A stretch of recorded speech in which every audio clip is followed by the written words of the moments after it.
Vamos começar a gravar. Bom, boa noite a todos e a todos.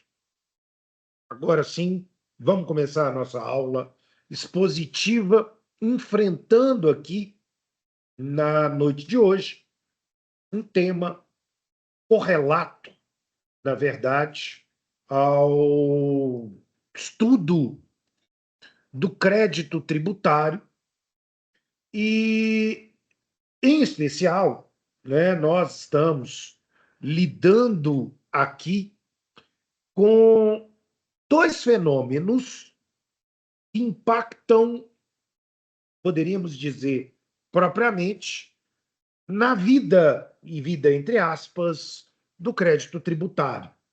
Bom, eu estou falando, primeiro, da suspensão do crédito tributário, e depois nós vamos falar da extinção do crédito tributário. Qual é o ponto? Né? A suspensão do crédito tributário ela precisa ser entendida como uma situação jurídica que impacta na exigibilidade do fisco em cobrar, pela via judicial, na verdade, o crédito tributário. Quando o crédito tributário se encontra, então, suspenso, não poderá a autoridade fiscal realizar nenhum ato como protesto, a inscrição no CADIM ou tampouco o ajuizamento da execução fiscal em face desta pessoa.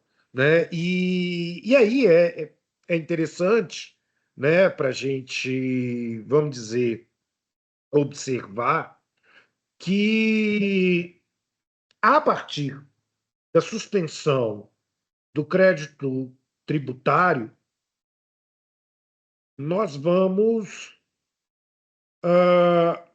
lidar aqui com o, o desafio, né, de colocar, de certa maneira, em crise esse crédito tributário.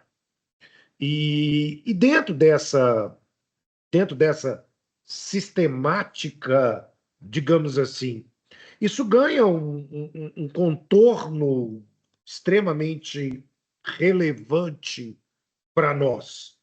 Bom, o que acontece? A regra geral, que a gente já sabe, é que a partir do momento em que ocorre o fenômeno do lançamento, e entendendo o lançamento como o próprio processo tributário administrativo, nós vamos ter aqui que enfrentar o derradeiro ato decisório que passa a obrigar o sujeito passivo tributário perante o fisco. E, quando o lançamento ele finda, o crédito tributário ele é constituído, e a partir do momento em que eu tenho a constituição do crédito tributário, eu tenho também o início de prazo para pagamento do valor pelo devedor tributário. E dentro dessa sistemática que nós vamos nos deparar, na verdade, é que, se o devedor tributário não age de maneira adimplente e, portanto, ele não paga o tributo que foi lançado pela autoridade fiscal, ele abre margem para que a autoridade fiscal realize uma série de outros atos que vão coagi-lo, no sentido lícito da palavra, a pagar. Portanto, eu vou ter o protesto da certidão da dívida ativa, eu vou ter, perdão, eu vou ter a inscrição no CADIM, e eu vou ter até mesmo uma medida extrema, que será a execução fiscal. E aí, bens deste devedor tributário poderão ser objeto de penhora e, consequentemente, de expropriação.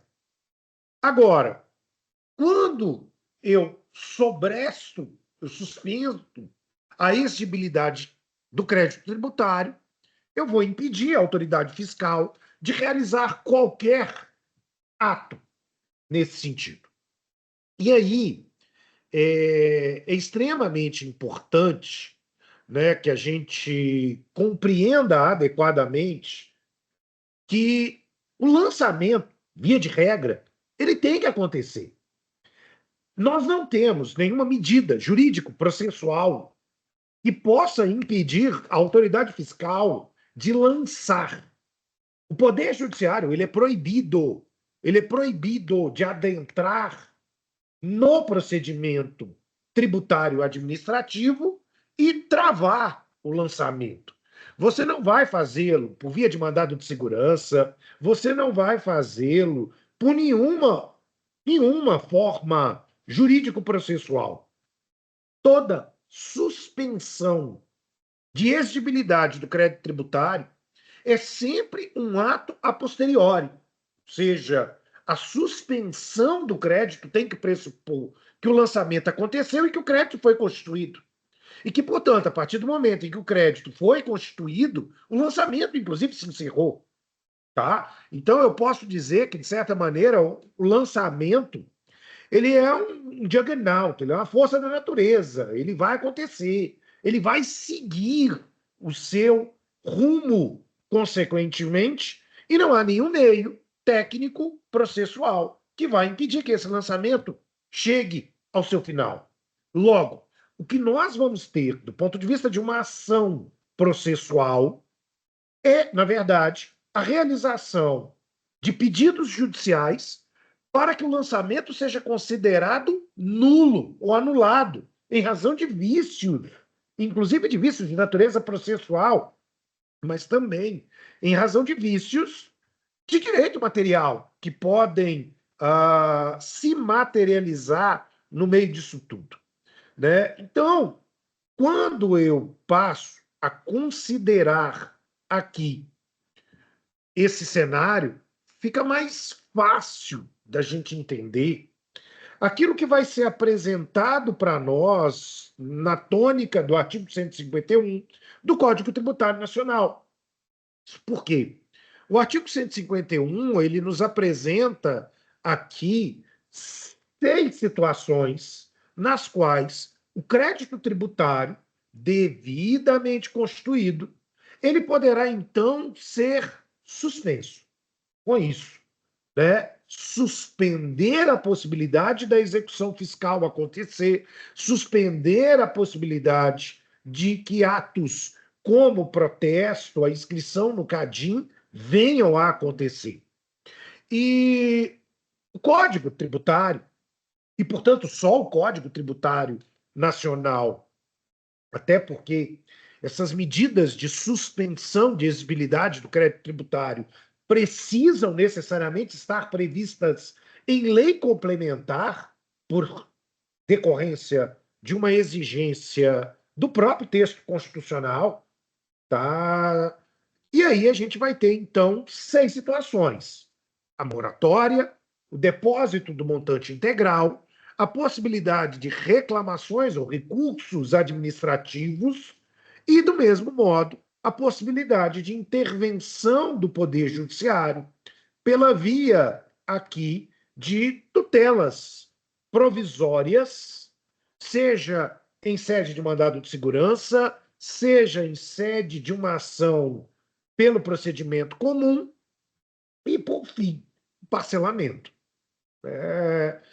Qual é o grande ponto? E talvez aquilo que valha a percepção aqui para nós, né? A suspensão da exigibilidade do crédito tributário não representa suspensão das obrigações acessórias. Perfeito? E isso é fundamental. Isso é fundamental. Então, ainda que eu esteja diante de uma situação na qual há um recurso administrativo, na qual há uma situação de parcelamento, as obrigações acessórias continuam sendo devidas.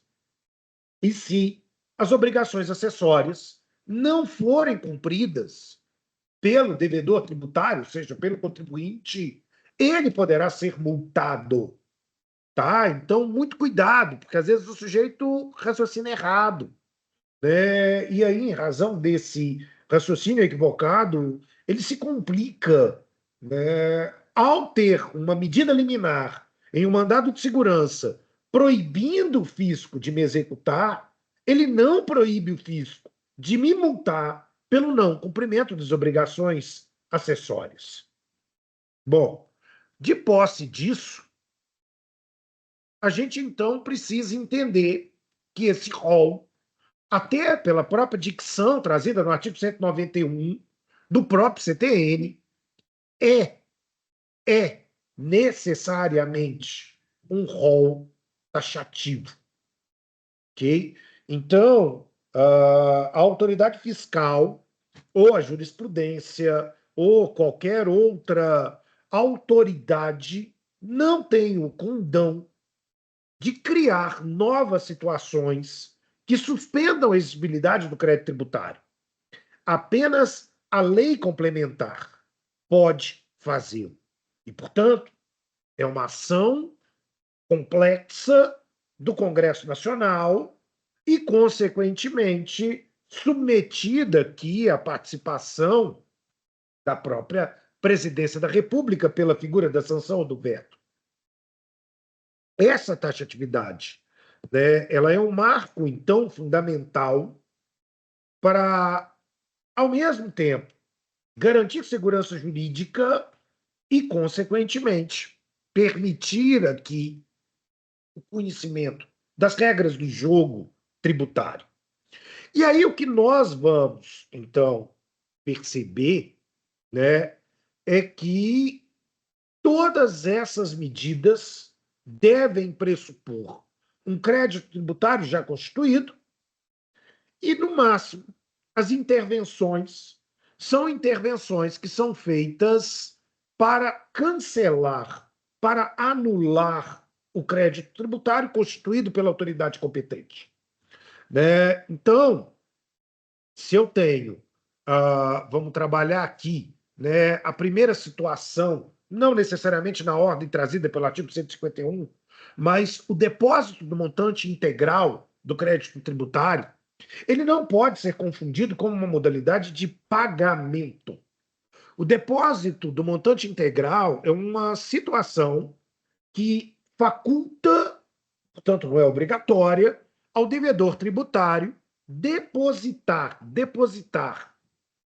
administrativamente ou em juízo o valor devido, com juros e correção monetária do crédito tributário, para que a autoridade fiscal não possa praticar nenhum ato de expropriação ou manchar o nome do devedor tributário, exatamente porque aquele valor que ele supostamente deve estar lá, está numa conta. E essa conta ela vai ser uma conta, então, remunerada e, portanto, né, eu vou ter correção monetária sobre esse valor. Com isso, o devedor tributário ele vai, com mais tranquilidade, interpor o seu recurso ou interpor a sua ação judicial com tranquilidade, porque ele sabe que o seu patrimônio não será atacado pela autoridade fiscal.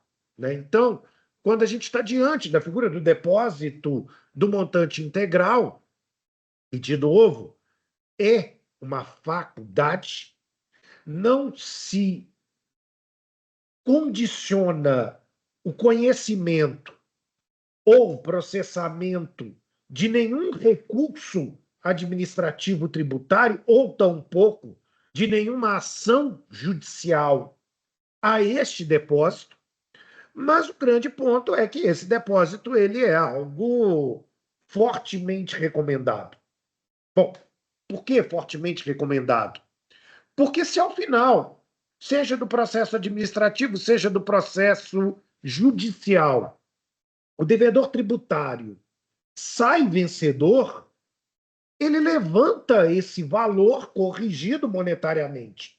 Então, se ao final de um recurso administrativo a autoridade fiscal entende que o devedor tributário nada deve, ótimo.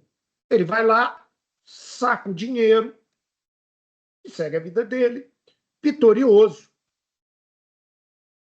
Agora, isso coloca o devedor, que tenha condições econômicas, é claro, para fazê-lo, numa situação de conforto, né? Numa situação de conforto. Ou seja, se ele perder, o dinheiro que ele deve na leitura do fisco está lá garantido em juízo. E ok, lindo, maravilhoso. Né? Está lá garantido em juízo. Se ele ganha, ele levanta esse dinheiro e segue a vida dele. Né? Advogado tributarista talvez seja um dos pontos mais complexos, fazer entender o cliente de que a opção pelo depósito é uma via segura.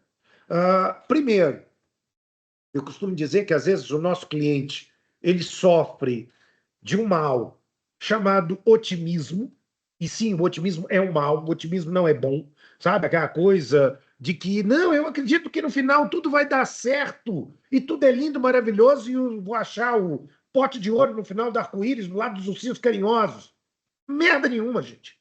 Acorda, né?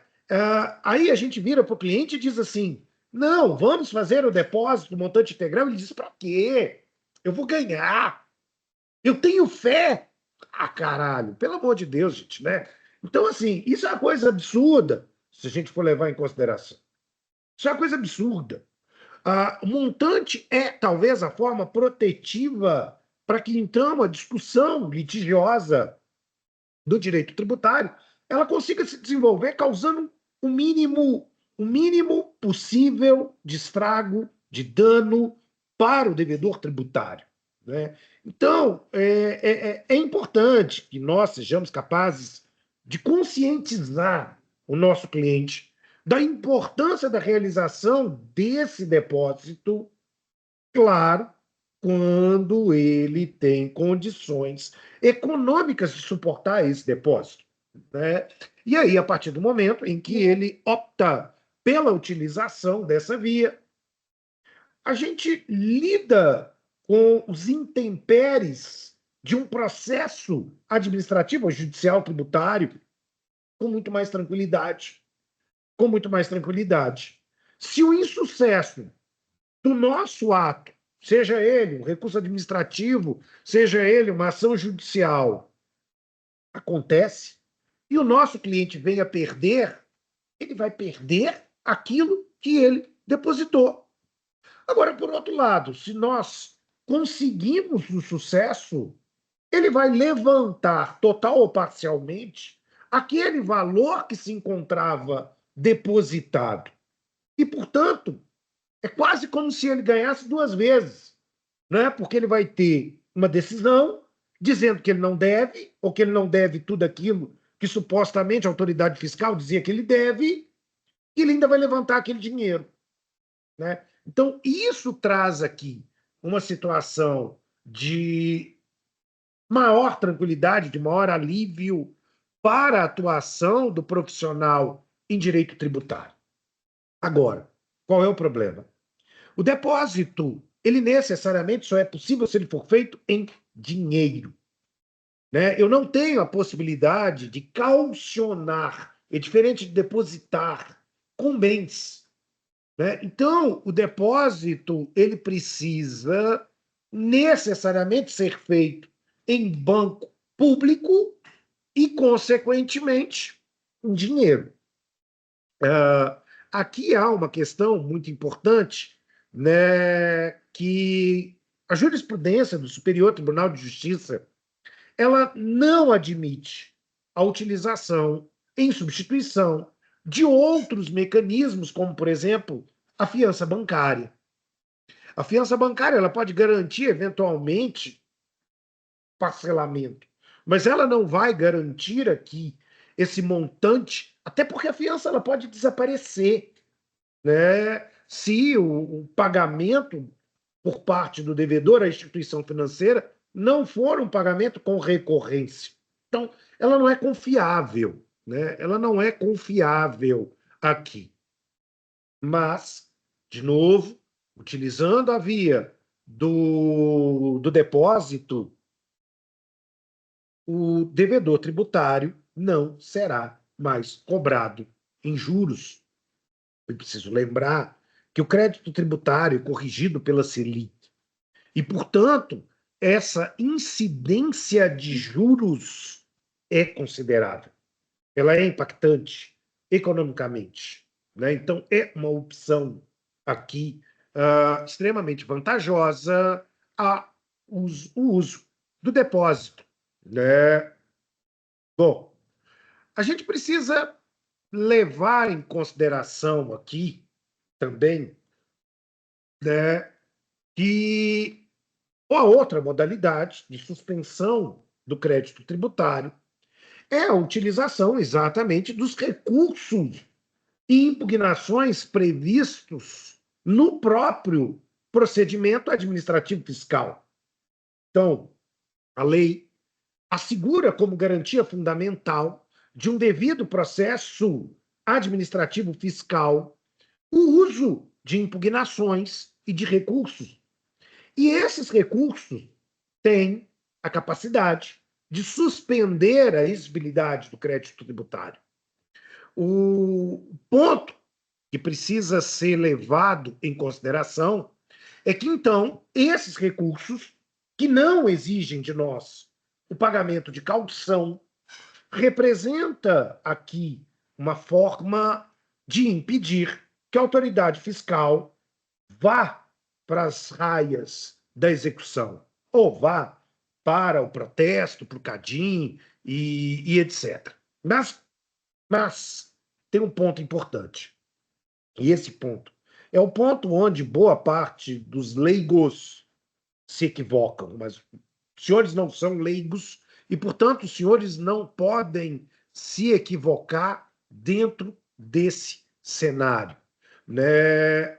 O ponto que eu quero chamar a atenção aqui é que a suspensão do crédito tributário ela tem um outro lado da moeda, que é também a suspensão da execução, desculpa, da prescrição, né? E consequentemente, um recurso administrativo tributário, ele pode demorar, e às vezes demora 1, 2, 3, 4, 5, 6 anos. E, nesse instante, o leigo em direito tributário para, para e pensa: ah, não, passou-se 6 anos, então o crédito está prescrito. Mas não, porque, na verdade, a autoridade fiscal ela não finalizou o julgamento desse recurso administrativo tributário.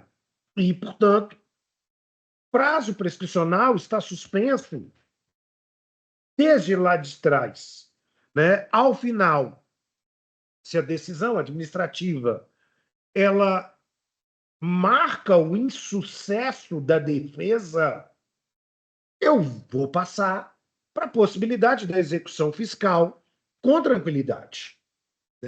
Então, isso é muito importante, né? Isso tem um impacto fiscal muito interessante, né? Então, eu preciso pensar, eu preciso avaliar, eu preciso calcular se eu vou ou não vou utilizar a via da discussão administrativa, que eu vou também suspender o prazo prescricional do crédito tributário, né? Então, isso é muito importante. E, é claro, o crédito tributário se suspende também diante do curso da ação judicial.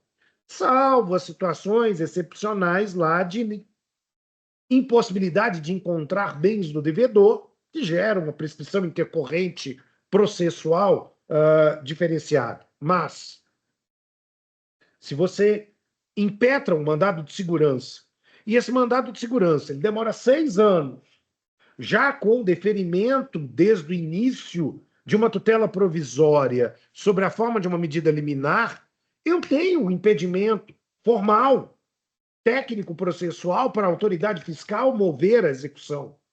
E, portanto, o crédito tem a sua prescrição também paralisada ad eterno até o final do trânsito julgado desse mandado de segurança.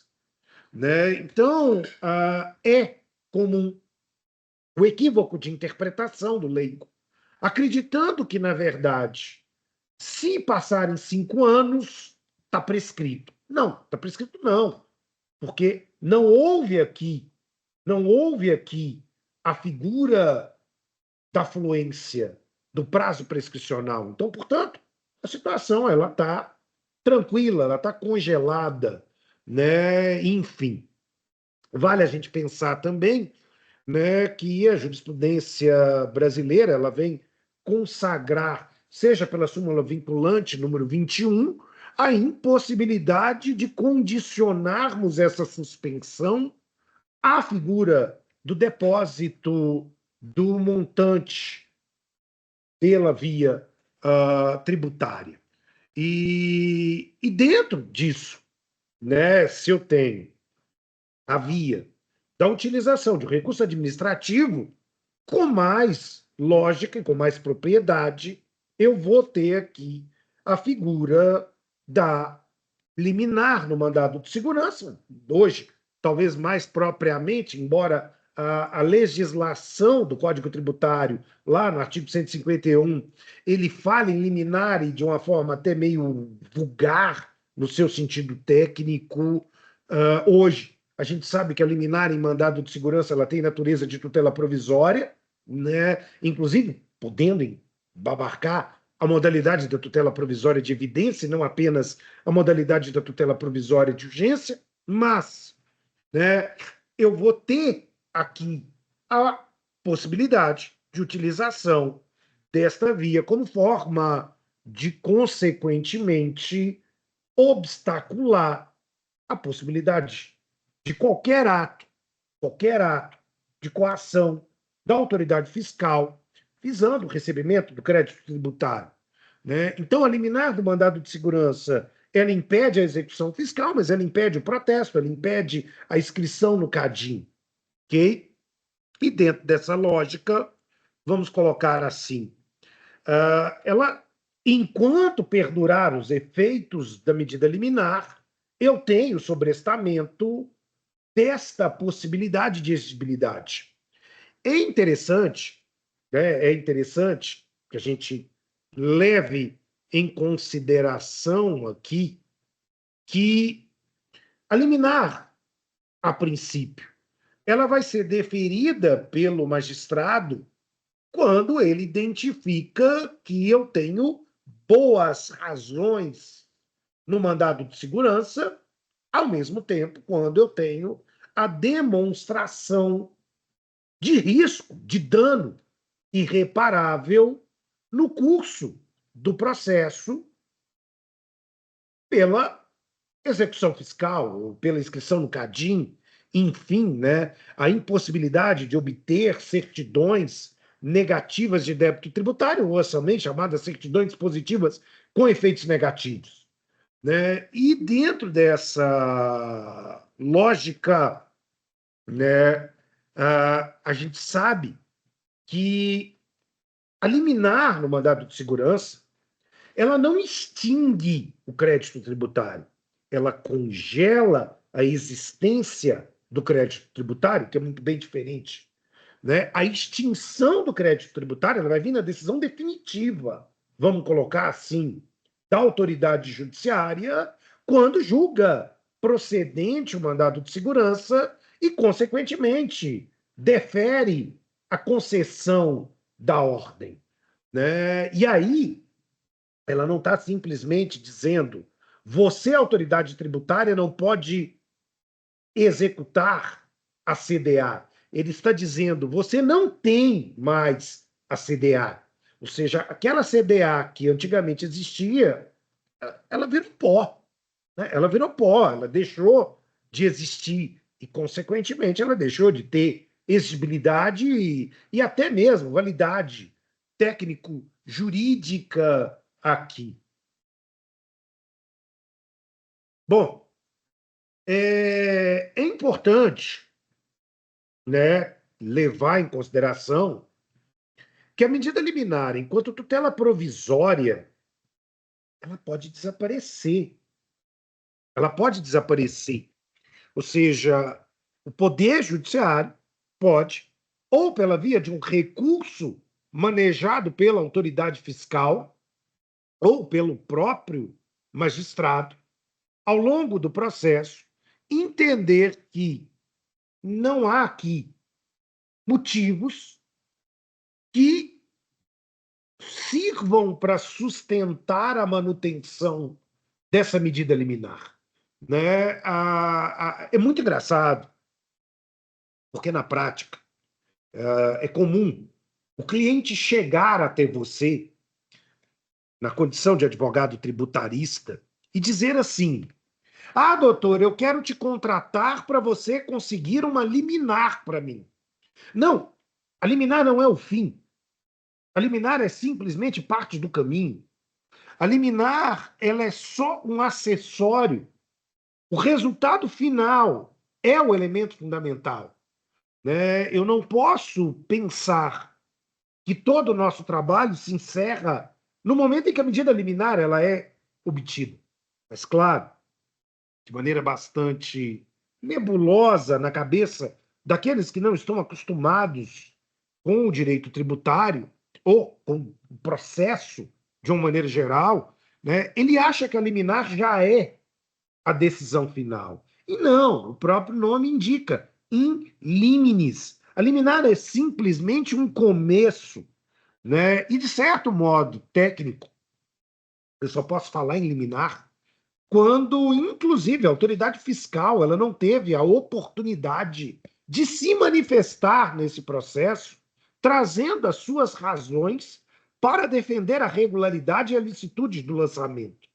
Logo, quando nós pensamos na figura da medida liminar, eu penso no primeiro ato do juiz no processo tributário, dizendo que parece ter direito o devedor tributário e que parece haver uma razão de emergência para sobrestar qualquer ato que seja motivado pela autoridade fiscal a tentar obter a satisfação do crédito tributário. Né? E aí vem o ponto, inclusive. Né? A medida liminar, se ela não é acompanhada da decisão final, ela de nada pode servir. Né? Não raras as vezes a gente vê profissionais que buscam a medida liminar e depois abandonam o processo, ou tratam o processo com um desleixo simplesmente vexatório, e no meio do processo, o próprio magistrado, percebendo esse comportamento, ele revoga a medida liminar, ele denega a segurança do mandado, e isso vai conduzir aqui, vamos dizer, a extinção da ação, da revogação e a volta ao pleno vigor e eficácia das possibilidades da autoridade fiscal buscar a satisfação do crédito tributário. Né? Inclusive, né, se o montante do depósito não for feito, o resultado vai ser aqui um crédito tributário monstruoso, porque terá corrido juros e, consequentemente, pela referência da Selic, aumentado brutalmente o valor do débito. Né? Por isso, o melhor dos mundos, quando possível, é claro, é você obter a liminar e depositar o crédito tributário para ficar garantido. Agora, nós temos uma modalidade de suspensão do crédito tributário, que é uma modalidade bem interessante, que é a moratória. Muita gente confunde a moratória com a figura do parcelamento tributário. Cuidado, cuidado. São elementos diferentes, são institutos diferentes. Quando a moratória ela aparece, ela implica na dilação do prazo de exigibilidade de um tributo. A moratória, ela estica o vencimento final do crédito tributário. Dito de uma outra forma, a moratória dá prazo para você pagar o tributo. Vamos imaginar, por exemplo, situação que, inclusive, aconteceu mais de uma vez pós-pandemia, né? O governo federal, ele posterga o prazo para que determinado tributo seja pago. Vamos imaginar que você tinha que acertar as contas com o Leão no último dia de maio e, consequentemente, o governo federal disse: não, calma, eu te dou um prazo. Eu te dou um prazo até junho. Te dou mais 30 dias. Te dou mais 30 dias. Né? E aí ele defere uma moratória. Qual é o ponto que nós precisamos levar em consideração? A moratória ela pode ser deferida, diz o artigo 152, de duas formas diferentes. Eu terei a moratória geral, que é aquela prevista na norma jurídica e que é genérica e, portanto, a todos se aproveita.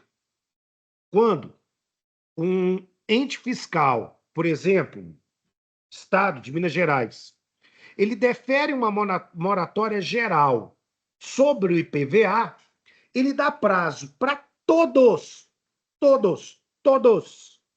pagarem mais para frente o imposto.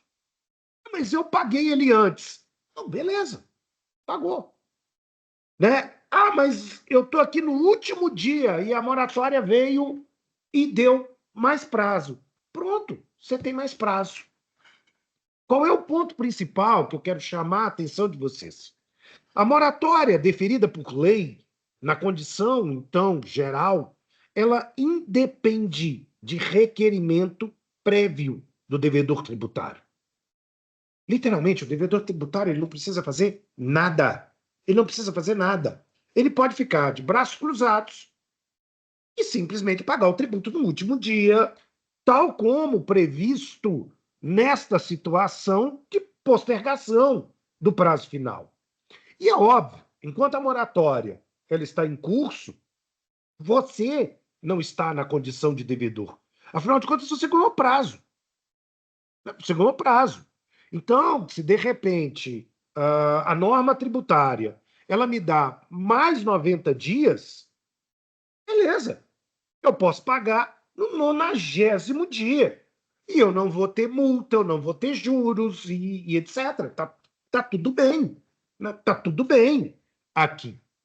Agora, em algumas situações especiais, a moratória ela só é deferida para, mediante requerimento prévio, um grupo apresente condições previstas na norma tributária. Então, vamos imaginar que, por exemplo, o governo federal concede uma moratória para todos aqueles que deveriam pagar o Imposto Territorial Rural, o ITR, porque houve, sei lá, um evento climático que prejudicou a safra, né? E mesmo assim, uma safra específica. Então ele diz, olha, aqueles que estavam produzindo soja e foram atingidos por uma geada ou por uma seca ou por alguma coisa, mediante a comprovação de que se tratam de produtores de soja e que tiveram o prejuízo da perda da lavoura, vão receber uma decisão que posterga o crédito tributário. Então, se eu nada fizer, o prazo fecha e termina, tal como previsto abstratamente na norma. Agora, estando eu amparado com a possibilidade de requerer essa moratória, eu assim o faço, terei a decisão administrativa e, após a decisão administrativa, eu vou ter o prazo que foi concedido na lei. Então, a autoridade pode postergar por 30 dias, 60 dias, 90 dias, que for estabelecido na legislação, né? Então, eu preciso olhar esse elemento e verificar se, de fato, eu estou preenchendo os requisitos necessários, tais como estabelecidos na norma tributária, né? Logo, eu preciso ter muito cuidado para saber se eu estou diante de uma moratória geral, se eu estou diante de uma moratória individual, para saber se eu preciso ou não preciso. Literalmente tirar a bunda da cadeira e fazer ou não fazer o requerimento, né? Agora, eu não posso confundir a moratória com uma outra modalidade de suspensão do crédito tributário. Então, essa última modalidade, denominada parcelamento. Qual é a ideia? A moratória é apenas prazo, mas na data estabelecida pela norma jurídica, eu vou ter que fazer o pagamento integral. O parcelamento, por outro lado, é uma dilação de prestações. É a possibilidade de, ao invés de eu pagar um crédito tributário no valor de R$ 100.000, eu pagá-lo de 10 vezes, eu pagá-lo de 20, de 30, de 120 vezes, consequentemente. Atenção, via de regra, em todos os casos, a ocorrência do parcelamento implica na correção monetária pela Selic das parcelas deste parcelamento. Este é um erro muito comum. Esse é um equívoco muito comum do leigo quando ele olha para o parcelamento, porque ele acha que o parcelamento é feito por parcelas pré-fixadas. Não, não, não, né? Quando eu realizo o parcelamento do crédito tributário, eu estou parcelando sabendo que a cada mês ocorrerá a atualização pela Selic. Então, no primeiro mês, eu vou estar pagando uma parcela de 100, no próximo mês eu estou pagando uma parcela de 113, no próximo mês eu estou pagando uma parcela de 130, no outro eu estou pagando 150 e assim sucessivamente. E assim sucessivamente.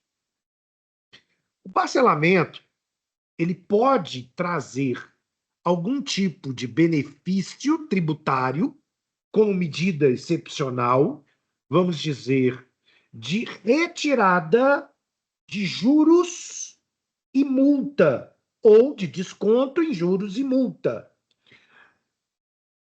Esse perdão, vamos dizer, esse desconto que é muito comum no parcelamento, inclusive, se a gente pega na data de hoje, né, literalmente, está em vigor até o final de setembro o edital de número 11 de 2005 da Procuradoria-Geral da Fazenda Nacional, que traz aqui para nós a possibilidade de requerermos parcelamentos com abatimentos de até 75, 70%, dependendo do prazo que eu quero parcelar, se 30, 60, 120 aqui, e dentro dessa sistemática, todas essas parcelas vão incidir Selic e, consequentemente, né, eu preciso estar muito bem atento desse cenário. Né? Eu preciso estar muito bem atento. Então, com parcelamento, não autoriza desconto sobre o crédito principal, mas única e exclusivamente dentro da lógica da redução de juros e multa. E aí, às vezes, é engraçado porque o cliente ele vira e fala assim: ah, mas só multa. Senhores, dependendo do cenário, a multa tributária ela pode chegar a 100% do crédito. Logo, sim, cair a multa muitas vezes representa uma redução extremamente considerável do valor do crédito tributário. Né? Isso não é pouco. Né? Então, é um benefício que vale a pena você pensar, é um benefício que vale a pena ser buscado, porque no final isso pode gerar aqui uma redução interessante, né? E isso ajuda. Bom, igualmente, eu preciso compreender que a moratória, comparada ao parcelamento, ela é uma medida de natureza excepcional. Ela é uma medida de natureza excepcional. O parcelamento, por sua vez, é um mecanismo de natureza de política fiscal. Né? O parcelamento ele é comum, ou ele é mais comum, na verdade. Né? E em razão disso, e em razão disso, a gente vai lidar com mais opções de parcelamento através de programas como o Refis, que visam aqui a recuperação de um crédito tributário inadimplido.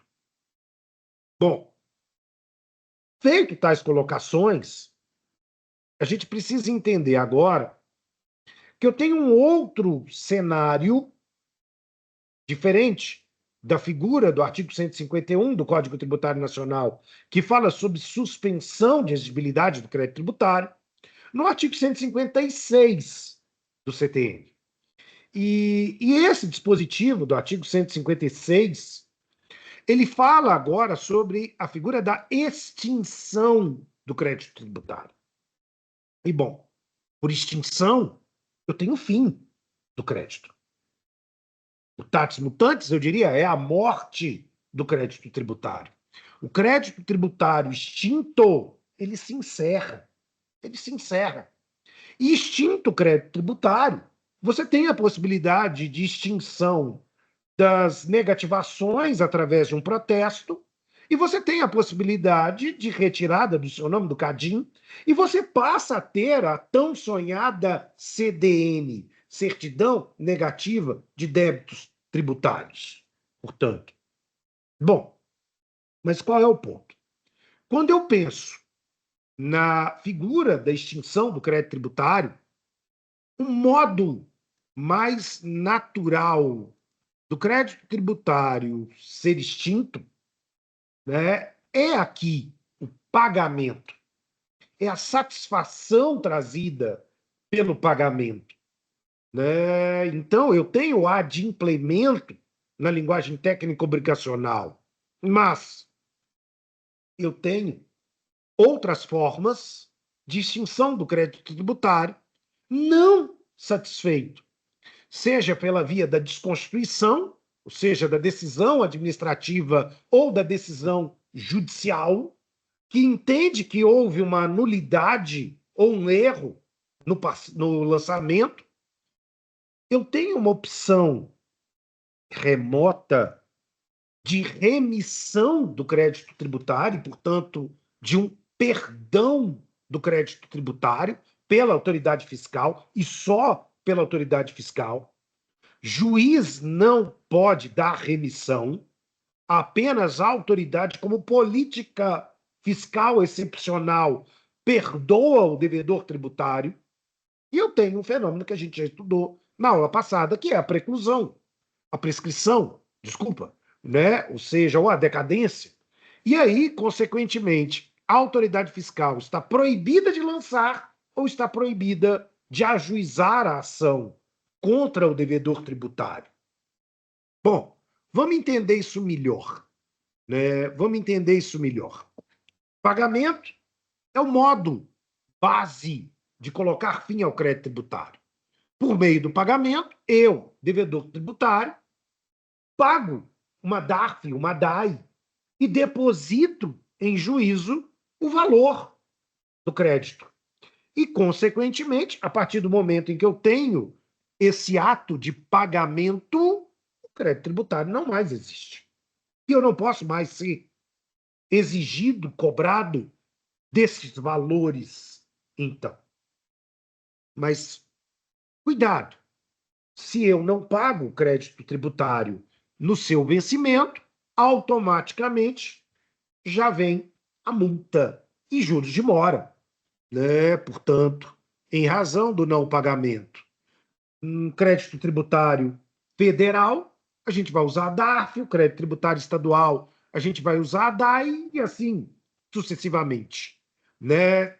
Cabe, via de regra, ao contribuinte preencher o documento fiscal e pagar via banco, via home bank, seja lá o que for, né, dentro dessa situação.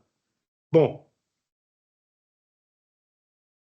é importante, né, é importante que a gente perceba que o prazo de pagamento ele vai variar, porque via de regra ele é de 30 dias, caso a lei não estabeleça prazo diferente, né? E esses 30 dias começam da notificação da autoridade fiscal para o devedor tributário. A situação ela é bem diferente quando a gente lida com a figura do lançamento por homologação.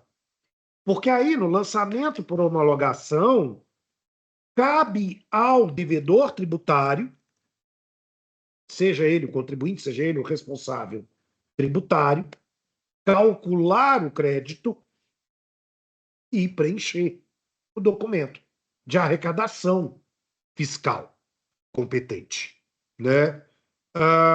É interessante que a legislação ela prevê um fenômeno chamado de imputação em pagamento, lá no artigo 163 do Código Tributário Nacional.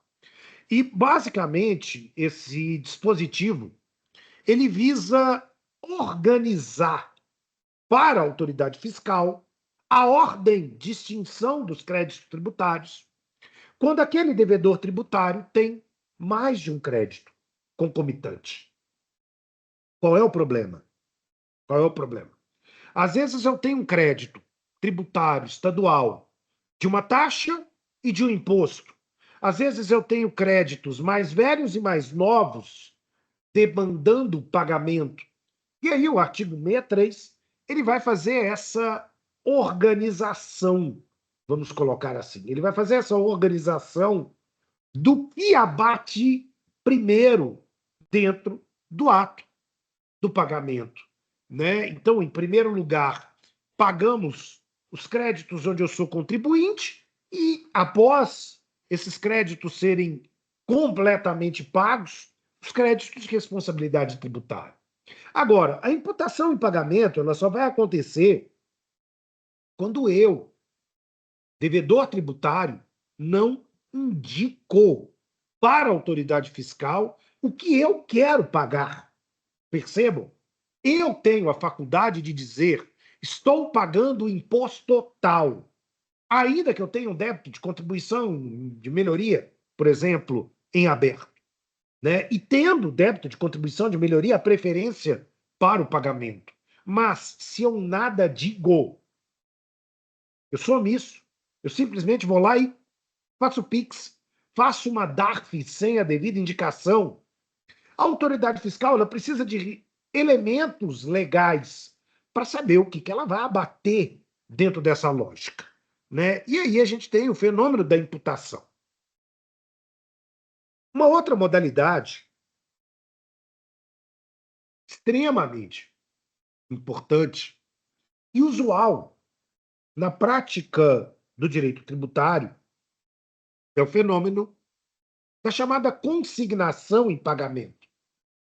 O que ocorre aqui, tá? O devedor tributário, ele tem um problema que, de duas uma, ou ele não consegue fazer o pagamento, porque existe uma recusa da autoridade fiscal, ou ele não sabe para qual autoridade fiscal ele tem que pagar.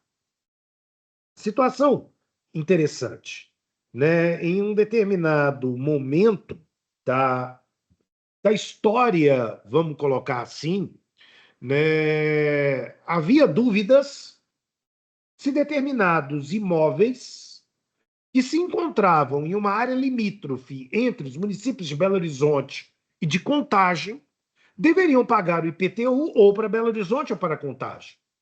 Não era estranho quando determinados contribuintes desse IPTU, de repente, recebiam dois boletos, oriundos do mesmo fato gerador, que é ser proprietário de um imóvel situado na área urbana. Mas ele só deve IPTU para uma autoridade fiscal. Mas havia uma polêmica, havia uma dúvida sobre se, na verdade, aquele imóvel ele se encontrava dentro dos limites de Belo Horizonte ou dentro dos limites do município de Contagem. Qual é o problema? Dentro do direito existe uma máxima muito importante que diz: quem paga mal, paga duas vezes. Se você paga ao município de Contagem, mas na verdade você deve ao município de Belo Horizonte, você não tem defesa. Você não pode virar para o município de Belo Horizonte e dizer assim, ou desculpa, tá vendo essa guia? Tá vendo? Eu paguei para Contagem. Pede para eles. Pede para ele, não pinóia. Foi você que depositou errado. O problema é seu. É você que vai pagar para o município de Belo Horizonte e, eventualmente, vai manejar a ação de repetição de indébito de prazo prescricional de 5 anos. Né? Então, quando eu não sei para qual autoridade fiscal eu tenho que pagar, eu estou na dúvida porque eu estou sendo exigido por duas ou mais autoridades fiscais, dois ou mais municípios, ou às vezes o município e o estado, enfim, eu vou utilizar a via da consignação em pagamento para depositar em juízo o valor do crédito tributário e, literalmente, deixar que o juiz decida quem tem o direito de levantar aquele valor. Qual é o ponto principal? Você não vai entrar nessa bola dividida. Isso não é um problema seu. Isso não é um problema seu. Você depositou o valor. E aí, ao final, o juiz, entendendo que a autoridade A ou a autoridade B libera para ela o valor, mas efetiva-se sob a forma de um pagamento a extinção da sua responsabilidade para com aquele crédito tributário. Ok? Essa lógica, né, é uma lógica extremamente importante, então, para criar uma saída para o devedor tributário. Mas eu não posso confundir a consignação em pagamento com o depósito do montante integral do crédito tributário, tal como nós vimos anteriormente. O depósito é garantia. Depósito é caução. O depósito não extingue o crédito, apenas suspende o crédito tributário, né? Uma outra modalidade interessante de extinção do crédito tributário se denomina compensação. O que é compensação? Compensação é um fenômeno jurídico previsto no artigo 170 do Código Tributário, onde, de maneira recíproca, a autoridade fiscal deve ao devedor tributário E o devedor tributário deve tributos à autoridade fiscal. Vamos imaginar que eu, devedor tributário, tenho um crédito a receber da autoridade fiscal, ou pela via de um pagamento indevido, ou por uma indenização, por exemplo, recebida. Qual é o ponto? Eu vou usar o meu crédito para abater o crédito tributário, total ou parcialmente. De uma maneira interessante, a compensação ela acontece de pleno direito. Ela acontece automaticamente, né? E aí ocorre um fenômeno, né, muito comum no direito tributário, que é a utilização de créditos de terceiro adquiridos pelo devedor tributário para realizar a compensação. Muitos de vocês já devem ter ouvido falar da figura da compra, entre aspas, de um precatório, por exemplo. O precatório é um crédito devido pela autoridade fazendária para alguém. E a partir do momento em que eu tenho um precatório, eu posso, ao invés de receber o precatório numa fila, muitas vezes aparentemente interminável, eu posso optar por abater de um débito ou de diversos débitos que eu eventualmente tenha com aquela mesma autoridade que tem o débito. Agora, é muito comum, então, esse mercado de compra de precatórios, né? Então, se eu estou numa fila e eu sei que eu vou demorar, às vezes, 5 anos, 6 anos, para receber aquele crédito de precatório, eu faço uma cessão onerosa, vulgarmente chamada de venda, para outro, recebendo um deságio, né? Vamos dizer. Recebendo um deságio aqui. Né? Então, ao invés daquele particular pagar 100% do meu crédito, ele põe um valor menor, claro, para valer a pena para ele, mas ele vai aproveitar o valor nominal do meu crédito tributário. No momento, então, em que ele opta por fazer essa compensação. Uma outra via ainda de extinção do crédito tributário é a transação, chamada transação tributária. A transação ela depende de previsão legal do ente tributante específico.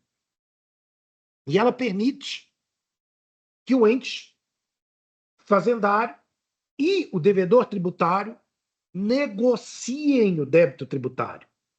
E aí, por meio da transação, para motivar o devedor tributário, a autoridade fiscal ela pode dar descontos em juros e multa para estimular aqui o sucesso desse pagamento. Ela pode deferir em transação um parcelamento do crédito tributário, também para dar um gás, né, um sufoco aqui para esse devedor tributário. Ok? Bom, e aí eu tenho uma modalidade tributária, que a gente comentou en passant agora há pouco, que é a remissão. Remissão é o nome técnico que vai designar o perdão do crédito tributário. Quando a remissão acontece, a autoridade fiscal ela diz o seguinte: não, não, precisa pagar não, precisa pagar não, está perdoado. A remissão ela é uma medida que implica a renúncia ao crédito. E essa remissão ela é excepcionalíssima.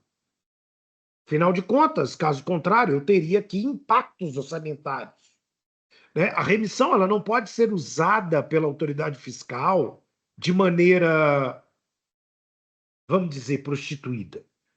Né? A remissão ela pode ser geral ou ela pode ser individualizada por meio da remissão geral, publica-se uma lei dizendo, olha, todos aqueles que se encaixam naquele cenário está perdoado.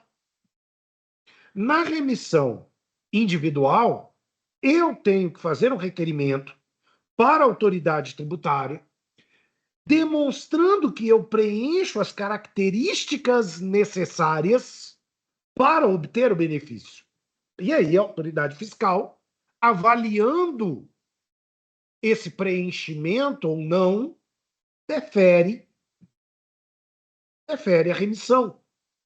Né? E a partir disso, com a remissão, não mais devo. Né? O crédito está extinto.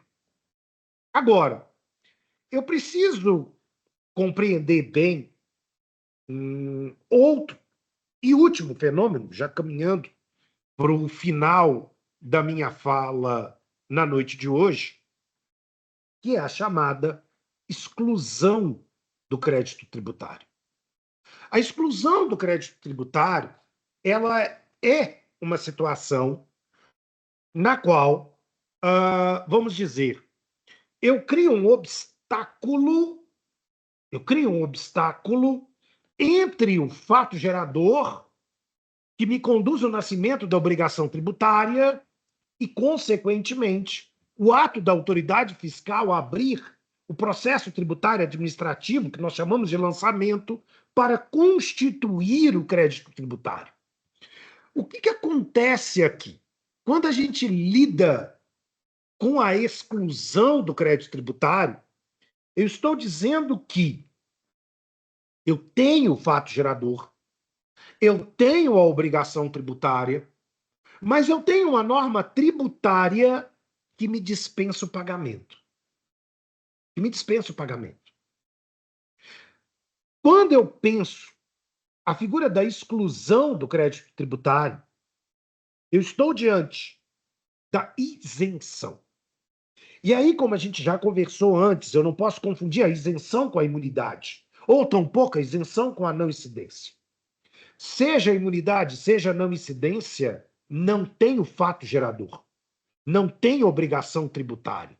Aquela conduta não tem previsão ou possibilidade de autorização legal ou constitucional, no caso da imunidade, de ter aqui o lançamento efetivado. Crédito tributário nunca vai existir. A isenção, por sua vez, é um mecanismo de política fiscal. E como toda política temporária, ela pode desaparecer. Ela pode desaparecer. Ninguém tem direito adquirido a uma isenção. Isenções podem ser revogadas a qualquer momento. A qualquer momento. E, portanto, o benefício cessa. O benefício cessa. Eu vejo ainda algumas pessoas mais antigas até, né, falando e reclamando, por exemplo, sobre o município de Contagem, que havia uma isenção de IPTU para os imóveis residenciais. Mas, em um dado momento, o governo municipal cancelou a lei de isenção. E, a partir do momento em que houve o cancelamento da lei de isenção, voltou-se a cobrar. Voltou-se a cobrar o IPTU dos imóveis residenciais. Mas aí veio o choro. Mas eu passei 20 anos sem pagar. E agora eu vou pagar? Vai. Claro que vai. Claro que vai. Né? Por quê? Porque a isenção foi revogada. Poxa, a isenção foi revogada. Né? Então, a isenção pode desaparecer. A isenção não é uma garantia perpétua de não pagamento. Ele é um benefício. E benefícios desaparecem. Né? E aí, eu posso ter isenções tanto gerais e, portanto, automáticas, todos se beneficiam naquela abstração, naquela generalidade prevista pela lei de isenção, ou eu posso ter uma isenção individual. E aí eu preciso fazer o requerimento para a autoridade fiscal, demonstrando o preenchimento das características para receber a isenção enquanto durar a lei de isenção ou enquanto eu tiver as características que me permitem receber a isenção. Se as características desaparecerem, desaparece. E eu vou entrar na condição normal de ter que pagar o crédito tributário como todo mundo. E por fim, eu tenho uma figura chamada anistia. A anistia é o perdão da autoridade fiscal sobre a multa. Não confundam anistia com a remissão. Na remissão, a autoridade fiscal extingue o crédito tributário porque ela renuncia ao crédito tributário. Ela diz, não quero mais, não precisa pagar. Na anistia, ela vai receber o crédito tributário, mas ela perdoa a multa. Ela perdoa a multa. Lembrando, mais uma vez, que a multa tributária ela pode ser de valores extremamente altos. Então, receber uma anistia é um benefício interessante, né? E aí, essa anistia, do mesmo modo, ela pode ser geral. Então, a lei tributária dá uma anistia para todos naquele conjunto, de maneira geral, e aí você não precisa fazer nada, você já ganhou a anistia, você já ganhou o decote da multa, ou ela pode ser uma anistia limitada, e você vai ter que fazer o requerimento administrativo comprovando o preenchimento dos elementos e das características necessárias para receber a anistia. Olha que coisa interessante, eu posso então conjugar o parcelamento com a anistia numa transação. Então eu negocio o pagamento de um crédito tributário a prazo e a autoridade fiscal ainda me dá de lambuja o perdão de penalidades, o perdão de multa, né? Observem aqui, então, como isso vai, de certo modo, se constituir, né? Vai se organizar aqui. Enfim, né? Seriam, então, essas as considerações sobre o nosso conteúdo. Lembrando que encerramos, então, a unidade do crédito tributário. Em nosso próximo encontro, nós vamos nos preocupar com o estudo dos impostos em espécie. Nós não temos carga horária e oportunidade suficiente para falar de maneira mais ampla e genérica, e aí nós vamos ter que fazer aquela concentração e trabalhar os impostos sobre patrimônio de um lado e deixar os inclusive fazendo um comparativo antes e depois da reforma tributária para um segundo momento. Gostaria de agradecer a todos e a todas e desejar aqui uma excelente noite a cada um de vocês.